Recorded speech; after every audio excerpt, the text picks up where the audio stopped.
Hello guys and welcome to our channel. Today I'm going to show you how you can take a blue shot photos in the Xiaomi 12C.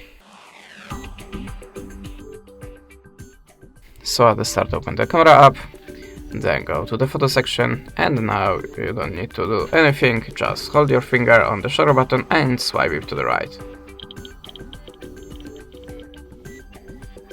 Maybe it's not very quick, but we took 20 photos now, and if you want to pick your favorite, just go to the gallery, tap on this little icon and select the desired photos. Now tap on the accept icon and decide that you want to keep all the photos from this burst shot or maybe the selected one. I will pick the selected one, confirm it by OK, and that's it. Thanks for the watching, leave us a subscribe or a comment, and goodbye.